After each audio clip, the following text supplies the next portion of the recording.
경험하는 계절입니다. 여러분의 삶과 가정 속에 어떤 열매를 이 가을에 여러분들은 경험하고 있는지요? 봄에 심은 대로 가을이 되면 우리는 반드시 열매를 거둡니다. 땅은 정직하여서 우리가 뿌린 대로 그 땅에서 우리는 열매를 거두게 됩니다. 콩을 심었으면 콩을 거두고 팥을 심었으면 팥을 거두는 것이 땅의 원리, 자연의 원리입니다. 농사만 그런 것이 아니고 삶의 모든 영역이 그와 같습니다. 공부를 위해서 최선의 씨를 뿌리면 결국 공부의 열매를 맺습니다. 비즈니스를 위해서 최선의 우리가 씨를 뿌렸으면 반드시 하나님께서 때가 되면 그 열매를 거두게 하십니다. 심고 거두는 이 법칙은 하나님의 법칙이고 우리의 삶의 법칙입니다. 하나님은 뿌린 대로 뿌린 것에서 반드시 열매를 거두게 하십니다. 아마 인생을 살면 살수록 이 심고 거두는 하나님의 일하심의 법칙이 얼마나 정직한지, 얼마나 신실한지 우리의 삶에서 반드시 경험을 합니다. 우리의 인생에서 우리는 먼저 거두는 삶을 대부분 먼저 기대합니다.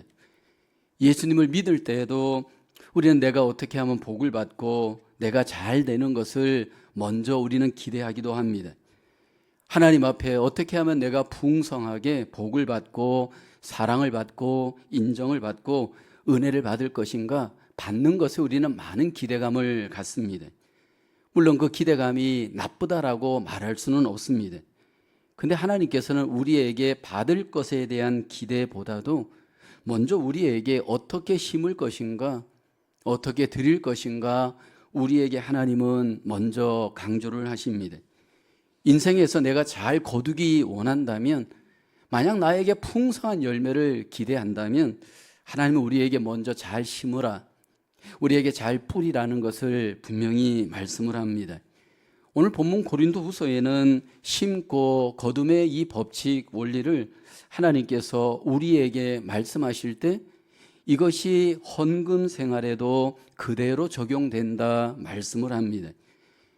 우리는 계속 주일날 고린도후서를 살피고 있는데 고린도후서 8장에 이어서 9장에서 다시 한번 연보 헌금에 대한 하나님의 일하심을 우리에게 소개합니다. 이 연보에 대해서, 헌금에 대해서도 농사처럼 심고 거둠의 법칙이 적용되어짐을 우리에게 말씀을 합니다. 특별히 오늘 본문 6절을 보게 되어지면 이것이 곧 적게 심는 자는 적게 거두고 많이 심는 자는 많이 거둔다 하는 말이로다. 어쩌면 이 말이 어떤 분에게는 부담이 되어지고 거부감이 들 수도 있을 겁니다. 하나님의 심고 거둠의 법칙은 헌금에도 그대로 적용이 되어집니다. 이 심고 거둠의 하나님의 일하심의 법칙이 우리에게 적용되어지는 것을 하나님은 우리가 믿고 우리의 삶 속에 그대로 경험하기를 기대합니다. 그런데 여기서 우리가 오해하지 말아야 할 것은 적다 많다라고 하는 이 양, 이 부피가 우리가 생각하는, 우리가 기준하는 그러한 어떤 계산법은 아닙니다. 과부 한 사람이 적은 양의 헌금을 하나님 앞에 드렸어도 그것이 그 어떤 사람의 물질보다 더 많다, 크다 주님이 인정하시기도 했습니다. 하나님이 보시기에 적다, 많다라는 개념이 우리가 보는 개념의 기준은 아닙니다.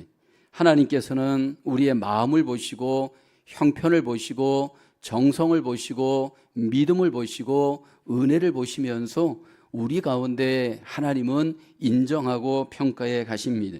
그런데 중요한 것은 헌금의 원리, 방식이 심는다라는 겁니다.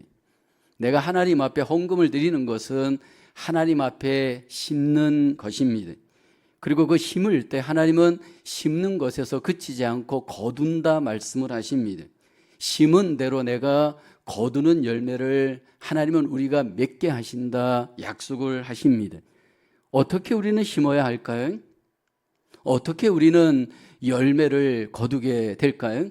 첫째로 헌금으로 심는 자, 사람들의 신앙을 분발하게 하는 열매를 가져옵니다. 2절에 보면 이는 내가 너희의 원함을 알미라 내가 너희를 위하여 마게도냐인들에게 아가야에서는 1년 전부터 준비하였다는 것을 자랑하였는데 과연 너희 열심히 많은 사람들을 분발하게 하였느니라. 지금 고린도후서 8장에서 바울은 헌금을 이야기하면서 헌금을 한 교회 마게도냐 교회 이야기를 했습니다. 마게도냐 교회는 헌금을 할 때 많은 시련과 극심한 가운데에서 넘치는 기쁨과 풍성한 연보를 준비해서 드린 교회입니다. 그러면서 고린도 교회가 이 마게도냐의 도전을 받을 것, 본받기를 바울은 기대했습니다. 근데 오늘 본문 고린도후서 9장에서는 마게도냐 교회를 향해서 아가야에서는 1년 전부터 헌금을 준비하여 드리는 것을 바울이 자랑하였다 고백을 합니다. 여기 아가야라고 하는 지역은 어떤 교회였을까? 해석가들은 고린도 교회를 염두에 둔 표현이다 해석합니다. 즉 바울은 8장에서는 고린도 교회의 마게도냐 교회를 소개하였고 오늘 9장에서는 또 마게도냐 교회를 향해서 아가야 고린도 교회의 1년 전부터 헌금을 어떻게 준비하여서 드렸는지 바울이 지금 자랑했다라는 겁니다. 그로 인해서 서로가 분발하고 서로가 주 안에서 헌금이 잘 드려지기를 바울은 기대하고 있습니다. 바울은 우리가 헌금을 드릴 때 헌금의 우리의 우선적 자세에 대해서 고린도후서 8장에서 헌금을 먼저 풍성하게 드릴 것을 우리에게 권면합니다. 고린도서 8장 7절에 보면 오직 너희는 믿음과 말과 지식과 모든 간절함과 우리를 사랑하는 이 모든 일에 풍성한 것 같이 이 은혜에도 풍성하게 할지니라. 하나님의 뜻은 풍성함입니다. 하나님의 뜻은 우리가 인색함, 억지로 하나님께 드리지 않고 풍성하게 하나님 앞에 드려지기를 원하십니다. 내 안에 인색함, 내 안에 억지로 하는 것은 하나님의 뜻이 아닙니다. 하나님은 이미 우리에게 풍성한 은혜를 엄청나게 베풀어 주셨습니다. 자기 아들을 아끼지 아니하시고 우리를 위해서 그냥 풍성하게 내어주셨습니다. 예수 그리스도를 우리에게 내어주실 때 하나님이 인색함으로나 억지로 내어주시지 않고 우리를 사랑하는 그 사랑으로 풍성하게 죽기까지 십자가에서 아낌없이 내어주셨습니다. 그리스도인들은 그 풍성한 하나님의 은혜를 이미 받은 자입니다. 하나님의 그 풍성한 은혜를 내가 받았다면 먼저 우리에게 그 풍성함의 은혜에 기초한 풍성한 드림, 풍성한 헌신을 하나님 우리에게 기대합니다. 그리고 그 풍성한 하나님의 은혜를 헌신할 때, 헌금할 때 하나님 우리에게 우선 강조하는 헌금의 자세는 준비입니다. 사실 우리 인생을 보면 준비의 인생이 결정이 됩니다. 잘 준비된 헌금을 하나님은 기뻐 받으시고 잘 준비된 헌금 가운데 하나님의 풍성한 열매가 있을 것을 주님은 약속합니다. 고린도서 오늘 9장 2절을 보게 되면 이는 내가 너희의 원함을 알미라 내가 너희를 위하여 마게도냐인들에게 아가야에서는 1년 전부터 준비하였다는 것을 자랑하였는데 과연 너희의 열심이 많은 사람들을 분발하게 하였느니라. 준비된 연보는 많은 사람들을 분발하게 하는 하나님의 놀라운 기회, 하나님의 놀라운 일하심의 챌린지가 됩니다. 이게 준비된 헌금을 하나님 앞에 드릴 때 2절 하반절에 우리가 주목하는 것은 과연 너희의 열심이 많은 사람들을 분발하게 하였다. 바울은 고백을 합니다. 여러분 우리가 준비하여서 하나님 앞에 풍성하게 드린 헌금은 여러분 많은 사람들을 분발하게 하는 부흥의 기회가 됩니다. 우리가 드리는 헌금이 하나님도 감동을 받지만 많은 하나님의 사람들에게 마음에 감동을 주어서 그 신앙을 분발하게 하는 기회가 됩니다. 근데 여러분 중요한 것은 우리가 준비하여서 하나님 앞에 헌금을 할 때 분발하는 기회도 되어지지만 만약 그것들이 적용되지 않고 만약 그것들이 온전하게 헌신되지 않을 때에는 낙심과 부끄러움의 기회가 될 수도 있음을 바울은 오늘 본문에서 경고합니다. 헌금을 하는 데 있어서 우리가 준비된 대로 헌신을 잘하고 하나님 앞에 풍성하게 드려지면 다행인데 만약 그렇지 않을 때 우리에게 낙심과 부끄러움의 기회도 찾아올 수 있음을 경계하고 있죠. 4절을 보면 혹 마게도냐인들이 나와 함께 가서 너희가 준비하지 아니한 것을 보면 너희는 고사하고 우리가 이 믿던 것에 부끄러움을 당할까 두려워하노라. 여러분, 우리가 하나님 앞에 함께 믿음 생활을 해갈 때 나의 이 헌신이 누군가에게는 부흥의 헌신의 기회가 되기도 하지만 나의 이 잘못된 헌신이 누군가에게는 낙심과 부끄러움의 기회가 되기도 합니다. 그래서 우리가 마음에 감동이 되어지고 하나님께서 사인을 줄 때는 그것을 그대로 실행에 옮기는 것, 우리의 삶 속에 그대로 적용하는 것은 여러분 우리에게 분발과 부흥의 기회가 됩니다. 사복음서를 보면 예수님께서 준비된 헌금을 실행에 잘 옮긴 헌신하는 한 여인의 이야기를 주님께서 소개하면서 칭찬합니다. 이 여인은 한 옥합의 향유를 예수님께 준비해 가지고 와서 그 옥합을 깨트려서 그 향유를 예수님의 머리에 부었습니다. 근데 여러분, 그 향유의 값어치가 300데나리온, 달러로 계산하면 약 3만 불 정도의 가치가 있는 기름입니다. 여러분, 3만 불이라는 액수가 아마 여러분 누군가에게 있어서는 정말 엄청나게 큰 액수가 아닐까요? 여러분, 그 비싸고 귀한 향유를 준비해서 예수님의 머리에 부었을 때 그것들이 졸지에 다 없어지게 됩니다. 그때 그 헌신을 보면서 어떤 사람들은 막 화를 내고 어떤 사람들은 이렇게 말합니다. 어찌하여서 이 비싼 향유를 허비하는가? 만일에 이 향유를 팔아가지고 가난한 사람들을 도와주었더라면 얼마나 좋을까? 그러면서 비판을 합니다. 근데 주님께서는 이 여인의 준비된 헌신에 대해서 이렇게 말씀하죠. 마가복음 14장 8절 9절에 보면 그는 힘을 다하여 내 몸에 향유를 부어 내 장례를 미리 준비하였느니라. 내가 진실로 너에게 이르노니 온 천하에 어디서든지 복음이 전파되는 곳에는 이 여자가 행한 일도 말하여 그를 기억하리라 하시니라. 준비된 헌신 주님께서 인정하시고 인정해서 그치지 않고 교회가 기억하기를 주님은 기대하십니다. 여러분, 누군가의 헌신이 우리에게 어떤 기억과 효과가 있느냐 하면 분발케 합니다. 우리의 마음을 부흥케 하고 우리의 믿음을 분발하게 하여서 하나님 앞에 더 나아가게 하는 귀한 기회가 되어집니다.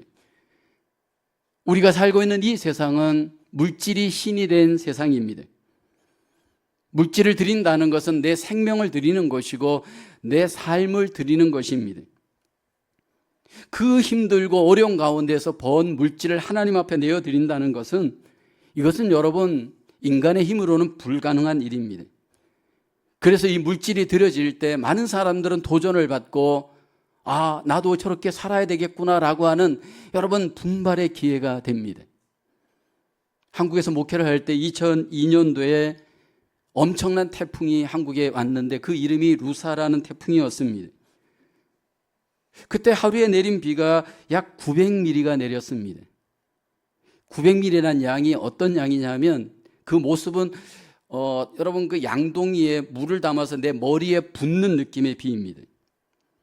1년 연 강수량이 평균 1500mm인데 하루에 900mm가 내린 겁니다. 한국 전국에서 한 200여 명이 사망을 하였고 지역과 많은 도시들이 엄청난 피해를 입었습니다. 근데 제가 목회하던 그 지역의 어떤 한 교회가 태풍으로 말미암아 홍수로 말미암아 흔적도 없이 교회가 사라졌습니다. 물론 그 교회는 이렇게 이렇게 규모가 있는 건물은 아니었습니다. 건축 계획을 갖고 계속해서 기도했지만 돈이 없어서 건축을 못하던 교회였습니다.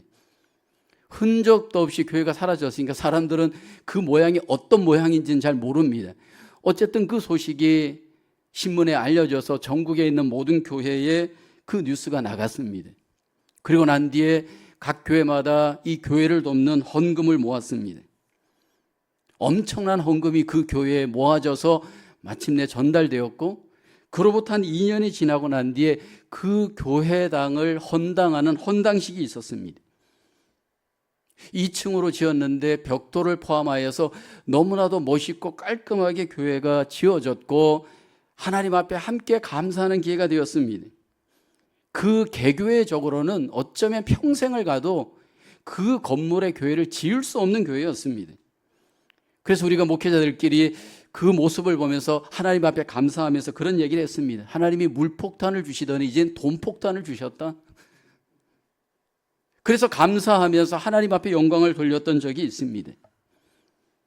여러분, 한 교회가 세워져 갈 때 이 물질의 헌신은 하나님도 감동시키지만 많은 주위의 백성들을 감동케 합니다. 우리 교회가 제2교육관 레노베이션을 하고 함께 지금 여러분들이 이렇게 물질을 헌신하는 것을 보면서 저에게도 감동이 됩니다. 힘들고 어려운 형편에서도 어떤 분들은 수십 불, 수백 불, 또 어떤 분들은 수만 불을 이 도네이션 하는 것을 제가 보고 있습니다. 하나님도 감동을 받지만 목회자인 저도 감동을 받고 또 여러분들도 아마 감동을 받을 겁니다. 우리가 물질로 심을 때 하나님께서 그 심은 물질을 통해서 우리의 마음을 감동시키시고 우리를 분발시키시고 우리가 하나님 앞에 더욱더 하나님의 백성들로 세워져 갈 수 있도록 우리를 일으켜 세워주시는 줄로 믿습니다. 지금 여기에서 일하시는 하나님께서 물질 가운데 때로 심을 때 이렇게 하나님의 놀라운 열매로 우리 가운데 열매 맺으면서 영광을 돌리게 하시는 줄로 믿습니다. 두 번째로 헌금으로 심는 자 하나님의 은혜의 열매를 넘치게 경험합니다. 7절 하반절을 보면 하나님은 즐겨 내는 자를 사랑하시느니라 말씀을 합니다. 하나님께서 물질로 심는 자를 하나님께서 사랑하신다. 그렇게 오늘 본문은 말씀을 합니다. 왜 하나님께서는 이 물질에 대한 헌신자들을 사랑하실까? 여러분, 우리가 생각해 볼 수 있죠? 주님께서는 우리에게 물질이 있는 곳에 내 마음이 있다 하십니다. 한 사람이 두 주인을 섬기지 못한다 말씀하십니다. 하나님을 주인으로 섬길 것인가, 물질을 주인으로 섬길 것인가 우리는 선택합니다. 그런데 그리스도인들은 누구입니까? 예수님을 내 삶의 주인으로 믿고 따르는 자가 그리스도인입니다. 그래서 우리는 물질에 대해서 포기하고 헌금을 드리는 것은 내가 이제 주님으로 살겠습니다. 주님이 내 인생의 주인입니다. 자발적 포기와 함께 주님을 따라가고 주님을 위해서 우리의 삶을 드리는 외적 표시가 바로 물질을 헌신하는 행위입니다. 근데 하나님께서 이 헌신을 기뻐 보시고 기뻐 받으시고 거기에서 끝이지 않고 우리에게 하나님의 은혜를 넘치게 하심을 약속합니다. 오늘 본문 8절에 보면 하나님께서 능히 모든 은혜를 너희에게 넘치게 하시나니 라고 합니다. 이는 너희로 모든 일에 항상 모든 것이 넉넉하여 모든 착한 일을 넘치게 하게 하심이라 말씀을 합니다. 주목해서 보아야 할 단어는 모든이라는 단어입니다. 우리가 하나님 앞에 심을 때, 물질로 심을 때 받으시는 하나님이 우리 가운데 모든 은혜를 넘치게 하셔서 모든 일에 모든 착한 일을 우리로 하여금 넘치게 하신다 말씀을 합니다. 하나님이 돈이 없어서 우리 가운데 일하시지는 않습니다. 돈이 없어서 일을 못 하시거나 아니면 우리 가운데 뭐 어떤 역사를 못 하시는 분은 아닙니다. 하나님께서 우리가 물질을 드릴 때 물질의 헌신을 통해서 우리가 그 물질을 통해서 하나님께서 약속하신 놀라운 열매들을 우리 가운데 맺게 하십니다. 여러분, 물질로 헌신하는 자들에게 하나님이 맺게 하시는 우선적인 열매가 무엇일까요? 이제 오늘 본문 9장 8절에 의해서 9절 10절에 바울은 이렇게 얘기하죠. 기록된 바 그가 흩어 가난한 자들에게 주었으니 그의 의가 영원토록 있느니라 함과 같으니라. 심는 자에게 씨와 먹을 양식을 주시는 이가 너희 심을 것을 주사 풍성하게 하시고 너희의 의의 열매를 더하게 하시리니 라고 합니다. 우리가 하나님 앞에 헌금을 심을 때 하나님이 우리에게 헌금하는 자에게 우선적으로 넘치게 맺게 하시는 열매가 있는데 바로 인격의 열매입니다. 여러분, 헌금은 굉장히 의로운 일입니다. 헌금을 통해서 우리가 의로운 인격으로 하나님은 우리를 세워가십니다. 우리는 분명히 믿음으로 의롭게 되어집니다. 예수 그리스도를 내 마음에 믿을 때 하나님은 그 믿는 자들을 구원하시고 믿는 자들을 의인이라고 하나님이 칭해 주십니다. 근데 그렇게 칭함을 받은 사람들이 의인의 인격으로 만들어지는 행위가 뭐냐면 바로 헌신입니다. 특별히 헌금은 우리의 인격을 더 단련하고 더 성숙되게 하는 하나님의 의의 귀한 약속입니다. 어른으로서 여러분 우리가 경험하는 것 한 가지가 있습니다. 어린 아이인가 어른인가? 어린 아이에서 어른으로 우리가 전환될 때, 인생이 여러분 성숙하게 될 때 우리는 반드시 물질의 헌신의 과정을 연단을 받습니다. 부모로서 어린 자녀들을 여러분 키워갈 때 물질의 헌신은 절대적인 헌신입니다. 한 아이가 정상적인 성인으로 자랄 때까지 여러분 보통 돈이 얼마나 들어갈까요? 음식, 의복, 교통, 보험, 과외비 여러 가지 돈들을 다 계산할 때 한 아이가 18세까지 자랄 때에 들어가는 돈 통계를 나온 것을 보았습니다. 세계에서 가장 아이의 양육비가 많이 들어가는 나라, 여러분들이 예측한 대로 한국입니다. 자녀 한 명을 18세까지 키우는데 한국에서 들어가는 돈이 3억 6,500만 원이 들어간다라고 합니다. 2위가 중국인데 1억 2,140만 원이 들어간다는 겁니다. 그러니까 한국이 세계에서 제일 많이 양육비가 들어갑니다. 그래서 한국에서 아이들을 잘 안 낳잖아요. 미국은 어떨까요? 미국은 50개 주가 주마다 통계가 다 다릅니다. 미국 50개 주에서 제일 양육비가 많이 들어가는 주는 뉴욕이 아니고 하와이입니다. 제가 지난주 하와이를 다녀왔는데 하와이 가봤더니 물가가 뉴욕보다 더 비쌉니다. 가스비도 더 비싸고요. 뭐 렌트비부터 모든 물가가 뉴욕보다 더 비싼 도시가 하와이였습니다. 여러분, 이 하와이가 드는 아이의 양육비가 31만 4,529불. 1위입니다. 미국에서 1위입니다. 우리가 지금 살고 있는 이 뉴욕주는 14위인데 22만 6,849달러입니다. 미국 50개 주 전체 통계를 보니까 23만 7,482달러. 한 아이를 18세까지 키우는데 최소 23만 달러가 미국에서 들어간다는 겁니다. 뭐 세자녀인 경우에는 저희 세자녀인데 엄청난 돈이 들어갔겠죠. 근데 여러분, 부모들이 이 엄청난 물질의 헌신을 하면서 아이들을 키울 때 여러분 상처받는 부모들이 있나요? 여러분, 그 아이들에게 엄청난 물질을 헌신하면서 키울 때 우리가 자녀에게 기대하는 것은 무엇인가요? 잘 자라서 잘 살아주는 것 아닌가요? 어떤 보상을 기대하고 나중에 그거 다 받기 위해서 여러분 자녀에게 투자하는 부모는 거의 없을 겁니다. 그렇게 물질의 헌신을 하면서 우리 부모들이 얻는 것, 경험하는 것이 무엇인가요? 비로소 어른이 되어져 가는 겁니다. 여러분, 아이들은 헌신하는 것이 어렵습니다. 그런데 어른으로서 이 물질의 헌신을 통해서 우리의 인격이 자라가게 되고 우리의 속사람이 새로워지게 되고 하나님 앞에 변화되는 기회가 되어지는 귀한 열매의 시간이 됩니다. 우리가 하나님 앞에 믿음 생활하면서 하나님 앞에 물질을 드릴 때 내 인격이 성숙하게 되어지는 기회임을 알고 하나님 앞에 우선 드려야 합니다. 물질을 드릴 때 우리가 때로 오해하는 것 중에 하나가 기복주의에 오염될 수가 있습니다. 복을 얻기 위해서 하나님 앞에 믿고 헌신하는 것은 아닙니다. 이미 복을 얻었기 때문에, 이미 하나님의 은혜를 받았기 때문에 그 은혜에 감사하여, 그 복에 감사하여 하나님 앞에 드리는 겁니다.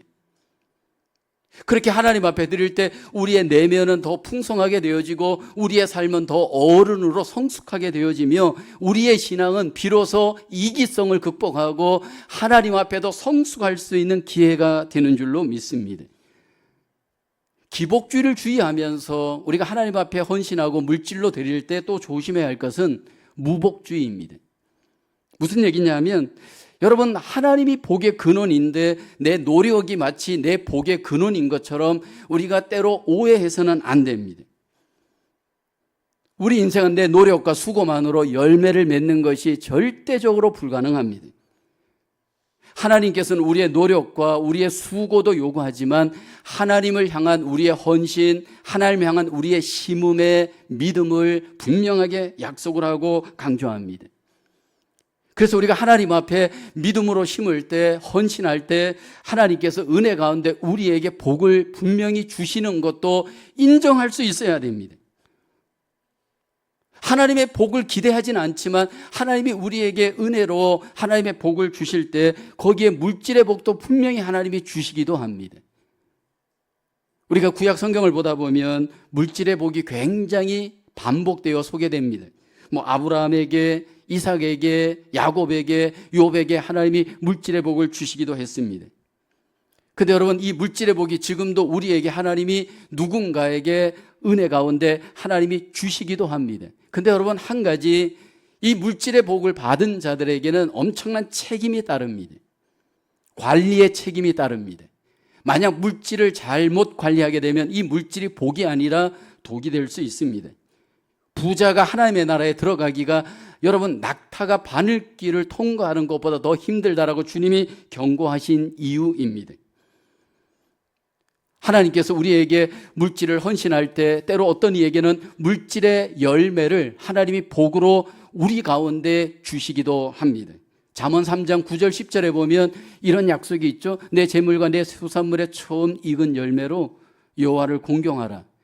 그리하면 내 창고가 가득히 차고 내 포도즙 틀이 새 포도즙이 넘치리라 약속을 합니다. 분명히 우리가 기복은 아닌데 하나님께서 기복주의에 근거해서 헌금한 건 아니고 은혜에 감사하여서 자원하여 하나님 앞에 드릴 때 이렇게 물질을 우리에게 주십니다. 그 물질을 주시면서 하나님이 기대하는 것이 있죠. 8절 하반절에 보면 이렇게 말씀을 합니다. 이는 너희로 모든 일에 항상 모든 것이 넉넉하여 모든 착한 일을 넘치게 하게 하려 하심이니라. 이 받은 물질로 받은 은혜로 더 착한 일을 넘치게 하시기 위한 하나님의 뜻이 있습니다. 우리가 잘 아는 구약에 여러분 엘리야를 대접한 사르밧 여인의 여러분 이야기를 우리는 잘 압니다. 3년 동안 거기에 비가 오지 않았고 가물어서 굉장히 가난한 정황이었습니다. 이 사르밧 여인은 마지막 식량으로 아들과 함께 음식을 만들어 먹고 죽으려고 하였습니다. 그때 엘리야가 와서 자기 마지막 남은 것으로 그 밀가루와 그 기름으로 나를 위하여서 떡을 하나 만들어 내게로 가져와라. 그렇게 엘리야가 요구를 합니다. 그러면서 하나님의 약속을 증거하죠. 열왕기상 17장 14절에 보면 이스라엘의 하나님 여호와의 말씀이 나 여호와가 비를 지면에 내리는 날까지 그 통의 가루가 떨어지지 아니하고 그 병의 기름이 없어지지 아니하리라. 여러분, 이런 정황이 만약 나에게 온다면 여러분은 순종하실까요? 지금 이게 마지막 돈인데 마지막 음식인데 하나님 앞에 이것을 헌금하라, 연보하라 하면 여러분 이걸 순종할 수 있겠습니까? 참 이게 여러분 쉽지 않은 일입니다. 근데 이 여인은 순종합니다.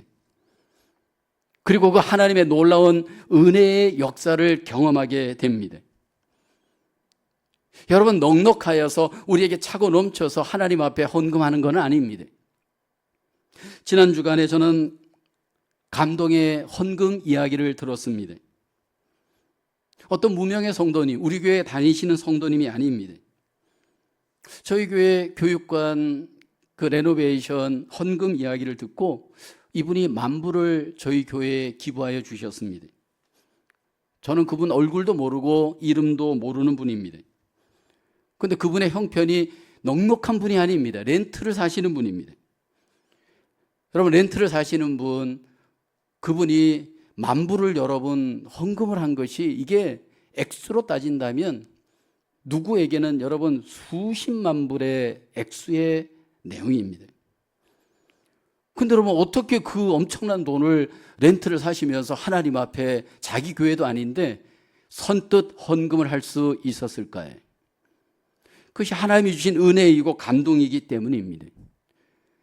여러분, 우리가 꼭 기억해야 될 것은 우리가 하나님 앞에 헌신하고 헌금할 때 상황이 되고 조건이 되어서 그 조건에 근거한 객관성을 갖고 하나님 앞에 헌신하는 것이 아닙니다. 하나님의 은혜가 우리에게 임할 때 그 은혜에 근거한 하나님의 백성들은 받은 은혜에 근거하여 그 감동대로 하나님 앞에 헌신하는 겁니다. 근데 그렇게 하나님 앞에 드릴 때 그분의 애프터, 그분의 이후의 삶이 어떻게 되어질 건가? 우리가 기대할 수 있는 것은, 여러분, 우리가 그렇게 하나님 앞에 드릴 때 내 안에 믿음의 인격이 그만큼 더 성숙하게 되어지는 기회가 됩니다. 한 걸음 더 나아가 하나님께서 넘치는 은혜로 드리는 자들에게 하나님이 함께 하심으로 열매를 맺게 해 주실 줄로 믿습니다. 우리의 삶에 이것은 경험하지 않고는 도저히 알 수 없는 하나님의 비밀입니다.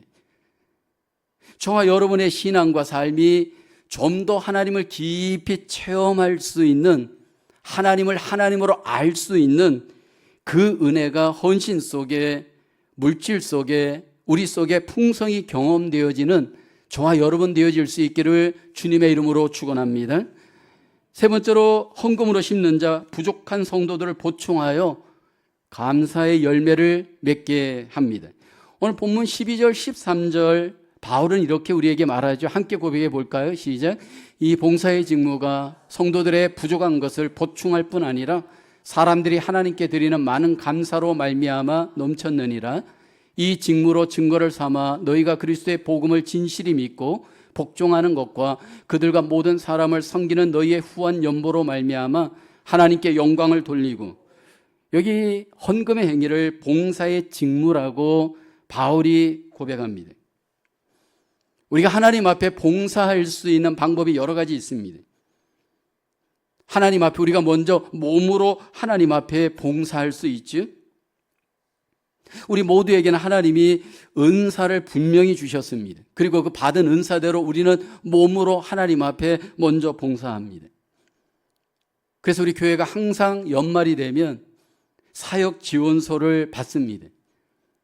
아마 지난주일 여러분들이 사역 지원서를 냈을 겁니다. 많은 분들이 자원하여서 봉사 사역에 하나님 앞에 여러분들이 자원하였습니다. 여러분들 기억해야 될 것은, 저와 여러분들이 하나님의 교회를 이루어갈 때 우리는 교회의 각 사람이 지체입니다. 여러분, 우리 몸에 보면 다양한 지체가 몸을 세워갑니다. 근데 여러분, 그 몸의 다양한 지체마다 고유한 봉사에 여러분 사명이 있잖아요. 근데 여러분, 그 다양한 지체가 그 봉사의 직무를 다하지 않으면 그 몸은 온전하게 활동할 수 없습니다. 우리가 함께 교회를 세워갈 때 교회는 모든 성도들이 다양한 지체로서 고유한 하나님이 주신 은사를 갖고 교회를 다양한 입장에서 여러분 섬겨야 교회가 온전하게 세워져 갈 수 있습니다. 그래서 봉사 없는 교회 생활은, 봉사 없는 신앙 생활은 여러분 우리의 삶에 생동력을 가질 수 없습니다. 하나님이 주신 은사를 갖고 고유하게 우리의 몸을 하나님의 교회를 위해서 봉사해야 합니다. 근데 또 하나, 몸의 봉사와 더불어 오늘 본문에 보면 봉사의 직무가 헌금의 봉사의 직무가 있다라는 겁니다. 고린도 교회의 참 연보의 봉사는 가난한 성도들에게 부족한 것을 보충하여서 감사하는 기회가 됩니다. 여러분, 우리가 신앙생활을 할 때 우리가 하나님 앞에 예배드리고 기도하고 찬양하고 성경 공부를 하고 제자 훈련을 받고 하는 것, 이것은 나를 유익하게 하는 부분이 상당히 많습니다. 그런데 남을 유익하게 하는 구체적인 수단이 무엇일까요? 헌금입니다. 모든 것들은 나를 유익하게 하는데 남을 유익하게 하는 가장 좋은 채널이 바로 헌금을 통해서 남을 유익하게 할 수 있다는 겁니다.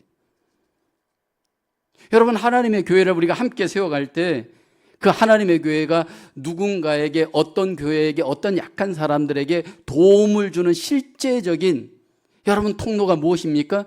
바로 여러분 물질로 돕는 겁니다. 그래서 우리 교회도 여러 교회들, 선교단체들, 또 이런 교회를 저희가 돕고 있습니다.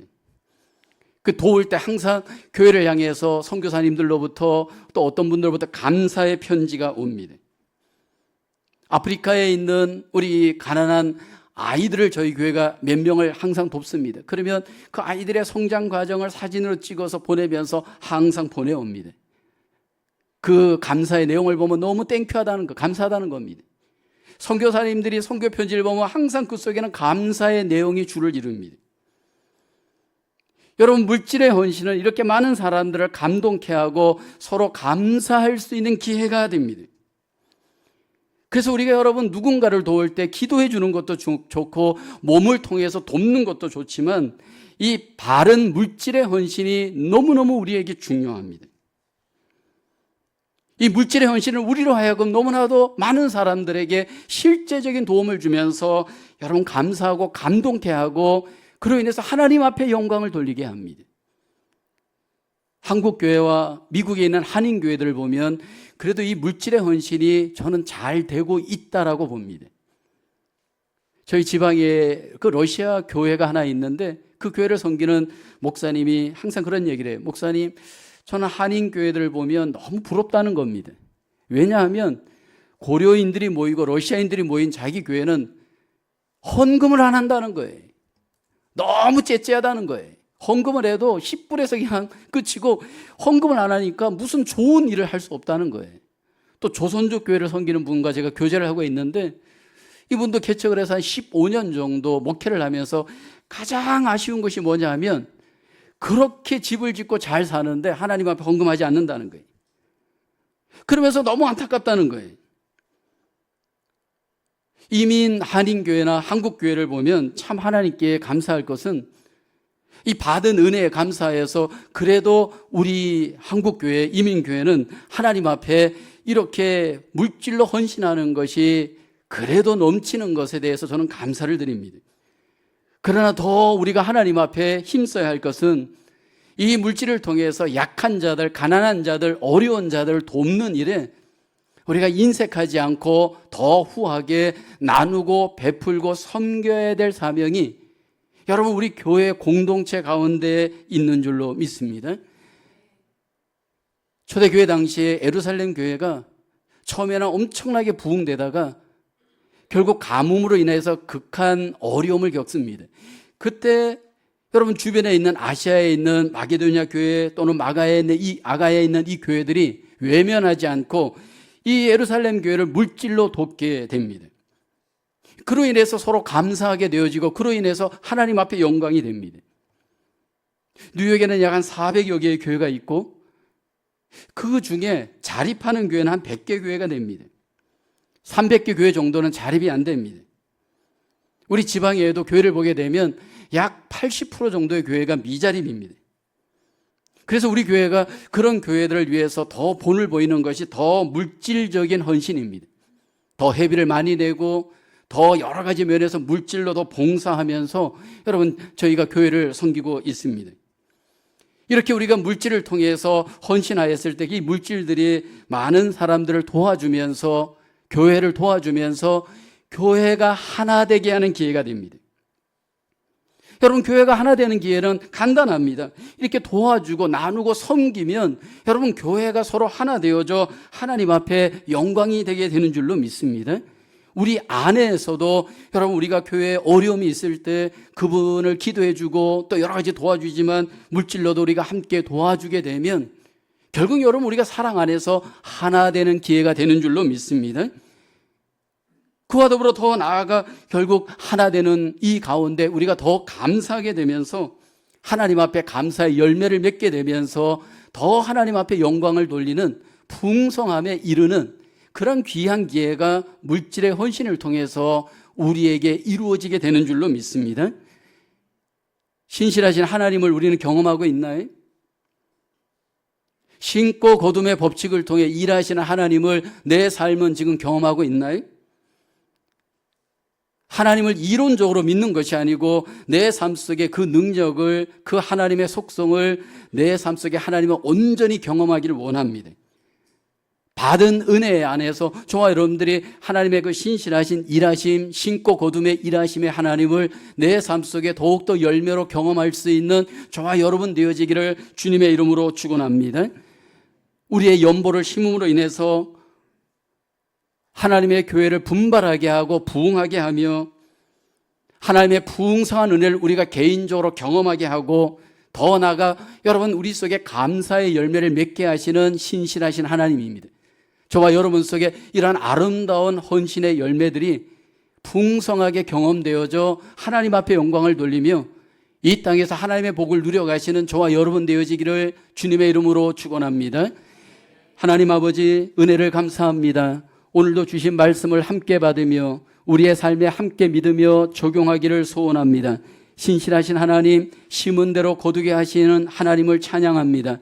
받은 은혜, 받은 사랑, 받은 물질을 나를 위해서만 쓰는 것이 아니고 하나님을 위해서, 하나님의 나라를 위해서 우리가 아름답게 드리고 헌신하며 하나님의 복을 경험해가는 하나님의 백성들 되게 하여 주시옵소서. 하나님, 우리의 드리는 이 모든 물질들이 이 땅에서 하나님의 나라와 영광과 뜻을 이루어가는 복된 열매가 되게 하시고 열매가 더욱더 맺어지게 하시고 하나님의 복이 더욱더 우리 속에 경험되어지는 우리 모든 주의 백성, 주의 교회가 되어지도록 하나님 은혜 베풀어 주시옵소서.